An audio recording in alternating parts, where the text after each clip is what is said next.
औज़ुबिल्लाहिमिनश्शैतानिर्रजीम बिस्मिल्लाहिर्रहमानिर्रहीम रब्बि ज़िदनी इल्मा। Dear students, welcome to Shaheen leaders academy Rawalpindi Pakistan. Viewers, आज की इस वीडियो के अंदर हम आपको पढ़ाएंगे इंग्लिश की ग्रामर के बारे में।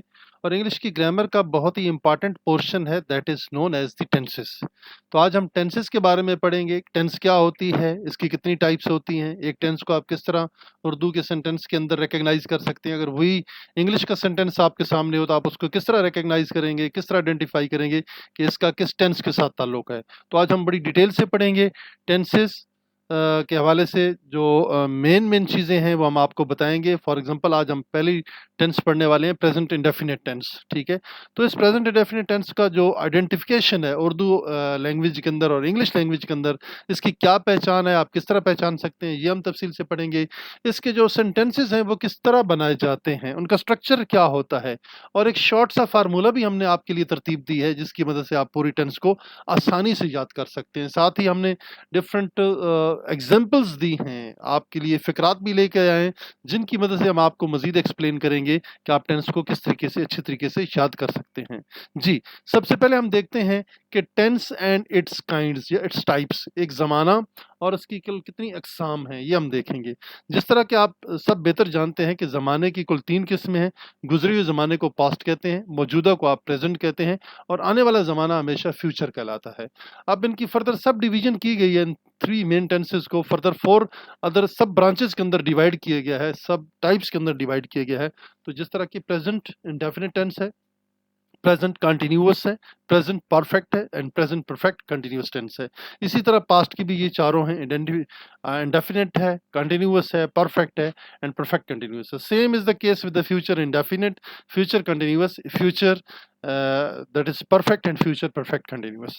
मंदरजा वाला चार्ट से ये जाहिर होता है कि टेंसेस 3 किस्म की होती हैं, यानी कि प्रेजेंट, पास्ट और फ्यूचर। इन तीनों टेंसेस की एक ही जैसी टेंस लगाएं तो इस तरह लिखा जाएगा, जिस तरह के मैंने आपको पहले एक्सप्लेन कर दिया है कि प्रेजेंट के साथ इंडेफिनिट, कंटीन्यूअस, परफेक्ट और परफेक्ट कंटीन्यूअस लगाएंगे तो ये 4 टेंसेस बन जाएंगी। Next, same is the case with the past indefinite, past continuous, past perfect and past perfect continuous. इस तरह से 4 टेंसेस आपकी पास्ट की बन जाएंगी। फिर आगे अगर हम प्रोसीड करते हैं तो फ्यूचर के साथ भी इंडेफिनिट है, फ्यूचर के साथ कंटीन्यूअस है, और future perfect and future perfect continuous है।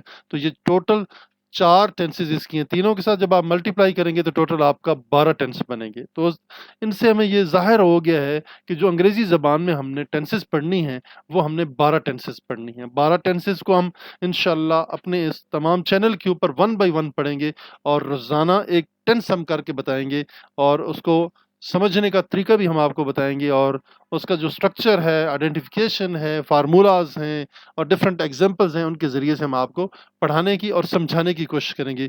उम्मीद है कि आप इन्हीं सलीस और आसान अल्फाज में इसको अंडरस्टैंड कर पाएंगे। जी जनाब, सबसे पहले हम प्रोसीड करते हैं present indefinite tense. Present indefinite tense को उर्दू में कहा जाता है फेल, हाल, मुतलिक। जी, मौजूदा ज़माना जिसमें काम आपका जारी होता है तो उसको तो कंटिन्यूअस फॉर्म में ले जाते हैं, बट इसमें जो आपका काम होता है अभी तक मुकम्मल नहीं हुआ होता। फॉर एग्जाम्पल, वो स्कूल जाता है, ठीक है, हम इसमें एक नेचर ऑफ वर्क बता सकते हैं कि वो खाना खाता है, वो क्रिकेट खेलते हैं। ठीक है जी, इसमें अभी तक एक्टिविटी कंटिन्यूअस भी नहीं है और एक्टिविटी कंप्लीटेड भी नहीं है। ठीक है, तो इसमें थोड़ा सा हम देखते हैं कि उर्दू पहचान कैसी। उर्दू जबान का हर वो फिक्रा, ठीक है जी, उर्दू जबान के ऐसे फिक्रात जिनके आखिर में ता है, ते हैं, ता हूं और ते हूं आता हो, तो ऐसे फिक्रे को आप कहेंगे प्रेजेंट इंडेफिनिट टेंस या फेल हाल मुतलक का। मसलन, मैं नमाज पढ़ता हूं, हम हॉकी खेलते हैं, तुम पानी पीते हो, तुम गाड़ी चलाते हो, हम हॉकी खेलते हैं, हम क्रिकेट खेलते हैं। ठीक है, वो कपड़े धोती है। अब ता है, ते है, ती हो एट द एंड आ रहा है, तो उर्दू पहचान से हमें ये पता चला कि ये फिक्रा हमारा फेल हाल मुतलक का है, और इंग्लिश में हम इसे कहेंगे प्रेजेंट इंडेफिनिट टेंस। अब हम देखते हैं कि इसमें फेल की कौन सी हालत, कौन सी फॉर्म लगती है। याद रखें, प्रेजेंट इंडेफिनिट टेंस में वर्ब की हमेशा फर्स्ट फॉर्म इस्तेमाल होती है। वर्ब की फर्स्ट फॉर्म इस्तेमाल होती है। ये अंग्रेजी पहचान भी साथ आपको बता रहा हूं कि इसमें हमेशा फर्स्ट फॉर्म का आप इस्तेमाल करते हैं। तो देखते हैं जनाब, इमदादी अफ़ाल इसमें कौन से इस्तेमाल होते हैं। जी, सेकंड नंबर पे जो बहुत ज़रूरी और इम्पॉर्टेंट पॉइंट है वो है इसके हेल्पिंग वर्ब का। डू और डज का इस्तेमाल होता है जी आपके प्रेजेंट इंडेफिनिट टेंस में। ये चीज़ें अपने पास नोट कर लें ताकि ज़िंदगी भर आपको ये चीज़ें याद रहें और इनको अजबर कर लें। जब आपका ग्रामर का विजन क्लियर होगा, जब इसके कंसेप्ट क्लियर होंगे, तो इंशाल्लाह अंग्रेज़ी को सीखने, समझने, लिखने, पढ़ने में आपके लिए कभी भी कोई प्रॉब्लम नहीं होगा जी। तो जनाब देखते हैं हम इमदादी अफ़आल डू और डज का इस्तेमाल होता है, लेकिन ये इमदादी अफ़ाल सिर्फ मनफी और सवालिया फ़िक्रों में इस्तेमाल होते हैं, मुस्बत फ़िक्रों में नहीं होते। ये बात यहाँ पे आपको एक्सप्लेन कर रहे हैं। फॉर एग्जांपल कोई सेंटेंस है, हम कहते हैं जी मैं नमाज पढ़ता हूँ। क्या मैं नमाज पढ़ता हूँ? Do I offer prayer? ठीक है। मैं नमाज नहीं पढ़ता हूँ, आई डू नॉट ऑफर प्रेयर। मैं नमाज पढ़ता हूँ, I offer prayer. For example मैंने आपको ये बता दिया। तो जो भी इंट्रोगेटिव सेंटेंस होगा उसके एंड के ऊपर आप हमेशा क्वेश्चन मार्क लगाएंगे। तो डू और डज का भी इस्तेमाल किया जाता है। अब आप यहाँ पे कहेंगे कि सर हमें ये बता दीजिए कि डू किन के साथ इस्तेमाल होगा और डज किन के साथ इस्तेमाल होगा। अब डू का इस्तेमाल सबसे पहले मैं आपको बता देता हूँ। डू का इस्तेमाल आप करेंगे आई के साथ, वी के साथ, यू के साथ और दे के साथ। जब प्लूरल आपका कोई सब्जेक्ट होगा तो उसके साथ आप डू का इस्तेमाल करेंगे। और डज का इस्तेमाल किन के साथ आप करेंगे? ही, शी, इट, नेम और किसी सिंगुलर पर्सन के साथ आप हमेशा डज का इस्तेमाल करेंगे जी। तो जनरल कुलिया हम देखना चाहते हैं इसमें, वो क्या है जी। सबसे पहले आपका यहाँ पे हम देखते हैं सब्जेक्ट आ जाएगा। ठीक है जी। सब्जेक्ट को उर्दू में हम कहते हैं फाइल। और अगर कोई आपसे पूछे कि सब्जेक्ट क्या होता है, काम के करने वाले को हम फाइल कहते हैं। Doer of the action is called subject. Then इसके बाद आप आ जाएगा हेल्पिंग वर्ब। हेल्पिंग वर्ब हम कहते हैं इमदादी फेल को। अंग्रेजी जबान में इसको एक्सिलरी वर्ब भी कहा जाता है, जो कि मेन और प्रिंसिपल वर्ब की हेल्प करता है, उसको हम हेल्पिंग वर्ब कहते हैं। देन उसके बाद जो सेकंड जो थर्ड है वो आपका वर्ब आ जाएगा, जिसको हम प्रिंसिपल वर्ब कहते हैं या मेन वर्ब कहते हैं। और एट द एंड आपका क्या आ जाएगा? ऑब्जेक्टिव। ये तो एक जनरल फार्मूला है, कुलिया है, जो कि आपने याद रखना है। अब दोबारा नोट में देखिए, प्रेजेंट इंडेफिनिट टेंस के मुस्बत फिक्रों में चूंकि इमदादी अफ़ाल इस्तेमाल नहीं होता, इसलिए टेंस के मुस्बत फिक्रों में इमदादी अफ़ाल को निकाल कर कुलिया यूं बन जाएगा। थोड़े से कुलिया की वजाहत करते हैं। वहां पे सब्जेक्ट आ जाएगा, फिर वर्ब आ जाएगा, फिर आपका ऑब्जेक्ट आ जाएगा। अंडरस्टैंड? तो इसमें आप देख लें, सबसे पहले सब्जेक्ट है, फिर आपका फेल है, फिर आपका मफऊल है, जिसके ऊपर कोई काम वाक़े हो, ऑब्जेक्ट। मफऊल उसे हम कहते हैं। अब हम देखते हैं जी मुस्बत फ़िक्र या अफर्मेटिव सेंटेंसेस या असर्टिव सेंटेंसेस, उनमें किस तरह आप इस्तेमाल करेंगे प्रेजेंट इंडेफिनिट टेंस के। मुस्बत फ़िक्रों में इमदादी अफ़आल डू डज़ का इस्तेमाल नहीं होता। ये पहले भी हम आपको एक्सप्लेन कर चुके हैं कि जो सिंपल सेंटेंसेस होते हैं, अफर्मेटिव होते हैं, उनमें डू और डज़ का इस्तेमाल नहीं होता। इसलिए हम मुस्बत फ़िक्रों का तर्जुमा करते वक्त दरअसल कुलिये के मुताबिक सबसे पहले हम फाइल सब्जेक्ट का तर्जुमा कीजिए, फिर फेल की फर्स्ट फॉर्म लगाइए और आखिर में मफूल ऑब्जेक्ट का तर्जुमा कीजिए। ठीक है जी। नेक्स्ट हम देखते हैं सब्जेक्ट और plus verb, first form of the verb and then the object. For example हम यहाँ पे कुछ सेंटेंसेस हैं, इनकी एग्जांपल्स आपको दे रहे हैं। हम गरीबों की मदद करते हैं जी, वी हेल्प द पुअर। अब यहाँ पे हेल्प जो है first form of the verb है। अब यहाँ पे एक और सवाल पैदा होता है कि एस और ईएस का इस्तेमाल सर हम कहाँ पे करेंगे। तो यहाँ पे नीचे भी हमने नोट में भी बता दिया है कि ही, शी, इट, नेम और सिंगुलर के साथ जो first form of the verb है उसके साथ हमेशा आप एस या ईएस का इस्तेमाल करेंगे। बाकी जो आपके सब्जेक्ट हैं as a pronoun, as a subject काम कर रहे हैं, आई, वी, यू, दे या प्लूरल के साथ आप first form of the verb तो इस्तेमाल करेंगे, बट आप उनके साथ एस या ईएस का इस्तेमाल नहीं करेंगे। इस चीज़ को आपने फ़र्क ज़ाहिर रखना है। और मुख्तलिफ आपके जो टेस्ट होते हैं, जो आपके एकेडमिक टेस्ट होते हैं इंग्लिश से रिलेटेड, उनमें यही चीज़ तो देखी जाती है कि आपको इतना फ़र्क पता है, क्या आप इससे वेल एक्विट हैं, क्या वेल एक्विंट हैं और क्या आप इनको जानते हैं, आप अच्छे तरीके से वाकिफ़ हैं। तो वो फिर आपके नॉलेज का इम्तिहान होता है और आपके कंसेप्ट्स का इम्तिहान होता है। जब ये कंसेप्ट आपके क्लियर होंगे तो इंशाल्लाह आप वहाँ एग्जामिनेशन में भी आप किसी किस्म की कोई मिस्टेक नहीं करेंगे। और तुम झूठ बोलते हो, यू टेल अ लाई। अब ये आप कभी भी नहीं कह सकते यू टेल्स ए लाई। अगर आप ये कहेंगे ना you tells a lie, then it would be a wrong sentence. जैसे हम कहते हैं वी हेल्प द पुअर, यहाँ पे आप ये नहीं कह सकते वी हेल्प्स द पुअर, ऐसे यस नहीं लगा सकते। लिहाजा इस तरह करने से आपका सेंटेंस रॉन्ग हो जाएगा। वो मेरी टोंग खींचता है, ही पुल्स माई लेग। अब ही के साथ पुल्स एस लगा दिया। यहाँ पे आप ये नहीं कहेंगे ही पुल माई लेग, पुल सिंगल आप लगाएंगे, ऐसे ही एस नहीं लगाएंगे तो फिर भी आपका सेंटेंस रॉन्ग होगा। इसके साथ एस लगाना जरूरी है। अली मछलियां पकड़ता है, अली कैचेस फिश। अब अली सिंगुलर है, कैचेस के साथ, कैच के साथ आप ईएस का इस्तेमाल करेंगे तो ये दुरुस्त होगा। अगर आप सिंपल ये कहेंगे कि Ali catch fish, then it is a wrong sentence. So please avoid, I have already made you very much clear that where you are supposed to use s and es and where you are not supposed to use s and es. I have explained it in very detail, so there is no need to go in further detail. वो पतंग उड़ाता है, he flies a kite। जी, अब first singular है, ही she it, name और singular आ जाएंगे तो हमेशा सब्जेक्ट जो first form of the verb है उसके साथ आप ऐसे ही इसका इस्तेमाल करेंगे।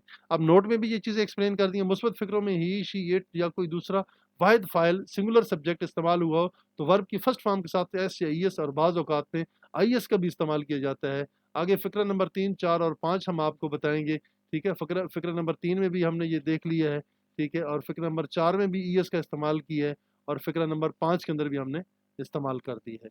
तो देन हम देखते हैं जी negative sentence present indefinite tense के किस तरह बनते हैं। हम एक सिंपल जो सेंटेंस होता है, अफर्मेटिव सेंटेंस होता है एक प्रेजेंट इंडेफिनिट टेंस का, उसको हम किस तरह नेगेटिव में तकसीम किस तरह तब्दील कर सकते हैं। तो लेट्स सी हियर। जी, सबसे पहले हम क्या करेंगे जी, प्रेजेंट इंडेफिनिट टेंस की नफी फिक्रा बनाने के लिए सब्जेक्ट के फौरन बाद डू नॉट और डज नॉट लगाया जाता है। सब्जेक्ट होगा, फिर डू नॉट और डज नॉट का इस्तेमाल होगा, फिर first form of the verb होगी और उसके बाद आपका क्या आ जाएगा, ऑब्जेक्ट आ जाएगा। अब यहाँ पे हम आपको एक्सप्लेन करते हैं कि we do not waste our time, हम अपना वक्त ज़ाया नहीं करते हैं। अब वी डू नॉट वेस्ट, यहाँ पे ई आएगा, एस नहीं आएगा इसके साथ। ठीक है, तो डू नॉट आपने लगा दिया तो इसके साथ एस नहीं लगाएंगे, अगर लगाएंगे तो गलत होगा आपका सेंटेंस। मैं उसका नाम नहीं जानता हूं, आई do not know his name, आप ये नहीं कहेंगे आई डज नॉट या वी डज नॉट। मैंने आपको पहले बता दिया है कि आई, वी, यू और दे के साथ और प्लूरल के साथ आप डू नॉट का इस्तेमाल करेंगे। ही, शी, इट, नेम और सिंगुलर के साथ आप डज नॉट का इस्तेमाल करेंगे। आई do not know his name, Arif does not play marbles, Arif गोलियां नहीं खेलता है। अब यहाँ पे देखें आरिफ के साथ डज लगा दिया, वो क्यों लगा दिया, ये एक सिंगुलर है। ठीक है, प्रॉपर नाउन है और सिंगुलर है, इसलिए हम इसके साथ डज लगाएंगे। ही के साथ हम डज लगाएंगे, does not ring the bell, वो घंटी नहीं बजाता है। अब यहाँ पे नोट में अब एक चीज और देख लें कि नफी फिक्रों में आई, वी, यू, दे या किसी भी जमा फाइल के साथ प्लूरल सब्जेक्ट के साथ डू नॉट का इस्तेमाल होता है, जबकि इट, शी और ही किसी भी वाहिद फाइल के साथ डज नॉट का इस्तेमाल होता है। मनफी फिक्र में वर्ब के साथ एस या एस का इस्तेमाल नहीं होता। हाँ जी, जब आप ये नेगेटिव सेंटेंस बना रहे हो और वर्ब के साथ आप एस या एस लगाएंगे तो फिर फिक्र आपका गलत होगा। लिहाजा आपने बचना है, इससे अवॉइड करना है। और इस तरह की स्टूडेंट्स मिस्टेक करते रहते हैं और इसी मिस्टेक की वजह से वो अपने नंबर नहीं हासिल कर पाते और गलतियां करने की वजह से एग्जामिनर उनको नंबर माइनस कर देते हैं, काट देते हैं उनके गलत सेंटेंसेस को। तो इस चीज़ का भी बेटा आपने बहुत ज़्यादा ख्याल रखना है। जी, प्रेजेंट इंडेफिनिट टेंस के जो इंट्रोगेटिव सेंटेंसेस हैं उनको आप किस तरीके से बना सकते हैं। इंट्रोगेटिव को जो सवालिया फिक्रे हैं उनके बनाने का तरीकाकार मैं आपको बता देता हूँ। डू और डज को आप पहले लगा देंगे, फिर सब्जेक्ट आ जाएगा, फिर first form of the verb आ जाएगी और first form of the verb के साथ आपने किसी किस्म का एस या एस इस्तेमाल नहीं करना और आखिर पे ऑब्जेक्ट आएगा और एंड के ऊपर बिल्कुल क्वेश्चन मार्क आ जाएगा। क्या तुम शोर करते हो, do you make a noise. देखें जी, do you make a noise, क्या मुर्गियां अंडे देती हैं। डज हैन ले एग्स, क्या वो पौधों को पानी देता है। Does he water the plants, क्या अली पतंग उड़ाता है। Does Ali fly a kite. जी, तो ये आपको समझ आ गया डू और डज का इस्तेमाल हमने कहाँ और कैसे किया और जो उनके साथ इस्तेमाल किया जाने वाला वर्ब है, प्रिंसिपल वर्ब है, मेन वर्ब है, उसके साथ हमने किसी किस्म का एस या ई एस इस्तेमाल नहीं किया है। तो जनाब देखते हैं अब सवालिया फिक्रों में भी जमा फाइल यानी प्लूरल सब्जेक्ट से पहले डू इस्तेमाल होता है, लेकिन वाहिद में सिंगुलर के साथ डज नॉट इस्तेमाल होता है। सवालिया फिक्र में वर्ब के साथ एस या एस इस्तेमाल नहीं होता। ज़रूरी बात जो आपको बताना थी, अगर उर्दू के सवालिया फिक्रों में क्यों, कब, कहाँ, कैसे और कितने वगैरह के अल्फाज मौजूद हों तो सबसे पहले उन अल्फाज का तर्जमा किया जाता है, फिर फिक्रे को सवालिया हालत में लिखा जाता है। फॉर एग्जाम्पल ये WH फैमिली जो वर्ड्स हैं, why, when, where, who, whose, whom, what, which, ठीक है जी, तो इस तरह के अगर इस्तेमाल हो रहे हैं, वो रोती है, वो क्यों रोती है। वाई डज शी वीप, आखिर पे क्वेश्चन मार्क है। तुम कहाँ रहते हो, where do you live, Ali कब खेलता है, व्हेन डज अली प्ले। तो इनका इस्तेमाल भी आपने देख लिया। अब कुछ सेंटेंसेस हैं नीचे एंड के ऊपर एक्सरसाइज में दिए गए हैं, आप लोगों ने रेगुलर एक्सरसाइज करनी है। मैं फिर भी आपको ये सेंटेंसेस करवा देता हूँ और आपने अपने तौर पे डेली बेसिस पे इस टेंस के आपने 50-50 फिक्रे बनाने हैं और उन्हीं 50 फिक्रों को आपने सबसे पहले सिंपल सेंटेंस में लिखना है और वो उर्दू के जो इंग्लिश में जब आप कन्वर्ट करेंगे फिर उन्हीं सेंटेंसेस को आप इंट्रोगेटिव बनाएंगे, नेगेटिव बनाएंगे और इंट्रोगेटिव प्लस नेगेटिव दोनों इकट्ठे भी आप बना सकते हैं। तो ये एक्सरसाइज करेंगे, एक दफ़ा आप कर लेंगे तो आपको सारी ज़िंदगी प्रेजेंट इंडेफिनिट टेंस नहीं भूलेगी। फॉर एग्जांपल हम एक्सरसाइज में देखते हैं वो नमाज पढ़ती है। शी ऑफर्स प्रेयर, आखिर पे फुल स्टॉप। सूरज माहीगीर मछलियां पकड़ते हैं। The fishers catch the fish. The fishers, अब ये प्लूरल हो गया। सूरज मशरिक से निकलता है। The sun rises in the east. The sun rises in the east. दुकानदार ताजा फल नहीं बेचता है। The shopkeeper does not sell the fresh fruit. जी, लड़कियां गीत नहीं गाती हैं। Girls does not sing a song. Girls do not sing a song. चूंकि ये प्लूरल है तो इसलिए आप डू नॉट का इस्तेमाल करेंगे। हम झूठे बहाने नहीं बनाते हैं। We do not make lame excuses. जी, हम झूठे बहाने नहीं बनाते हैं। We do not make lame excuses. क्या तुम वक्त पर स्कूल जाते हो? Do you go to school in time? Do you go to school at time? Both in condition में आप ये दुरुस्त हैं। आखिर पे क्वेश्चन मंगा, क्या भिखारी भीख मांगता है? Does a beggar beg? Does a beggar beg? तो इसमें आप कहेंगे क्या एक भिखारी भीख मांगता है? क्या दुकानदार कम तोलता है? ठीक है। Does the shopkeeper way low? Does the shopkeeper, क्या जो दुकानदार है वो कम तोलता है? कम तोलना का जो होता है वे द लो वेट, यानी कि किसी का वजन कम कर देना। और फॉर एग्जांपल आप उससे 1 kg मांगते हैं तो वो आपको कुछ ग्राम कम करके दे देता है, तो उसको वजन का कम तोलना कहते हैं। टू वे इन लेस और टू वे द लो। बच्चे आंख मचोली कहाँ खेलते हैं? इस तरीके से आप इन सेंटेंसेस को आपस में आप कर सकते हैं, ट्रांसलेट कर सकते हैं। तो ये एक्सरसाइज मुकम्मल कीजिए, इंशाल्लाह आप इससे भी लर्न करेंगे। अब हम फार्मूला थोड़ा सा डिस्कस करते हैं। अफर्मेटिव सेंटेंस के अंदर अगर आपके पास है तो सबसे पहले सब्जेक्ट होगा, फिर आपका मेन वर्ब होगा, first form of the verb होगी, फिर उसमें आप ऐड करेंगे एस चाहिए इसका इजाफा करेंगे और उसके बाद ऑब्जेक्ट आ जाएगा। अगर नेगेटिव सेंटेंस है आपके असर्टिव सेंटेंस में तो सबसे पहले सब्जेक्ट है, उसके बाद डू और डज का इस्तेमाल होगा, नॉट का भी इस्तेमाल करेंगे साथ, प्लस मेन वर्ब भी लगाएंगे, first form of the verb होगी और उसके बाद आपका ऑब्जेक्ट होगा। इंट्रोगेटिव सेंटेंस में देखते हैं डू और डज का इस्तेमाल पहले करते हैं, फिर सब्जेक्ट है, फिर आपका मेन वर्ब की फर्स्ट फॉर्म इस्तेमाल होती है और उसके बाद आपका ऑब्जेक्ट है और आखिर पे क्वेश्चन मार्क है। डबल इंट्रोगेटिव है, WH फैमिली वर्ड भी लगा रहे हैं यहाँ पे। Why where when who whose whom what which का जब इस्तेमाल करते हैं तो डू और डज का भी इस्तेमाल साथ करेंगे, सब्जेक्ट आ जाएगा, फिर मेन वर्ब आ जाएगा, first form of the verb होगी मेन वर्ब की और उसके बाद आपका ऑब्जेक्ट और क्वेश्चन मार्क आ जाएगा। तो ये एक फार्मूला है, इसको आप अच्छे तरीके से याद कर लें। अब हम मजीद देखते हैं, थोड़ा सा चीज़ों को एक्सप्लेन करते हैं, रिकैप्चुलेट करते हैं। जो कुछ आपने पढ़ा है उसको हम थोड़ी सी वजाहत कर देते हैं ताकि आपको समझ आ जाए। प्रेजेंट इंडेफिनिट टेंस का जो अफर्मेटिव सेंटेंस है, आई राइट, ठीक है जी, इसमें मेन आई राइट का मतलब कि मैं लिखता हूँ, वी राइट हम लिखते हैं, यू राइट तुम लिखते हो, ही और शी राइट्स वो मर्द या वो औरत लिखती है, दे राइट वो लिखते हैं। अब ये थर्ड पर्सन है, थर्ड पर्सन सिंगुलर है, थर्ड पर्सन प्लूरल है, सेकंड पर्सन सिंगुलर है, फर्स्ट पर्सन प्लूरल है और फर्स्ट पर्सन सिंगुलर है। तो ये आपने इस पूरे चार्ट को अपने पास नोट कर लेना है और अच्छे तरीके से आपने इसको तैयार भी करना है। तो अब हम देखते हैं interrogative sentence. Do I write, do we write, do you write, do he और she write, do they write. Interrogative में देखें, व्हाट डू आई राइट, क्या मैं क्या लिखता हूँ, what do we write, what do you write, what does he or she write, what do they write। Then हम देखते हैं इंट्रोगेटिव एंड नेगेटिव दोनों मिलके। डू आई नॉट राइट, जिसमें आपका इंट्रोगेटिव भी है और आपका नेगेटिव सेंटेंस भी है। Do we not write, do we not write, does he और she write, do they not write. अब सिर्फ नेगेटिव में देखते हैं, I do not write, we do not write, you do not write, he और she does not write, they do not write. ये थे कुछ टेबल जो कि हमने आपको टेंस वाइज सेंटेंस वाइज हमने आपको करवा दिए हैं। उम्मीद है कि आज का ये लेक्चर आपको समझ आ गया होगा और जो हमने प्रेजेंट इंडेफिनिट टेंस पढ़ी है ये आपको अच्छे तरीके से समझ आ गई होगी। बस हम आज ही आपसे इजाज़त चाहते हैं। इंशाल्लाह अगली वीडियो में आपसे मुलाकात होगी, तो इससे पहले हमारे चैनल को ज़रूर सब्सक्राइब करें, लाइक करें, शेयर करें और बेल आइकन के बटन पे क्लिक करना ना भूलिए ताकि आने वाली वीडियोज़ आपको मिलती रहें। इन्हीं अल्फाज के साथ हम आपसे इजाज़त चाहते हैं। अल्लाह हाफ़िज़। पाकिस्तान ज़िंदाबाद।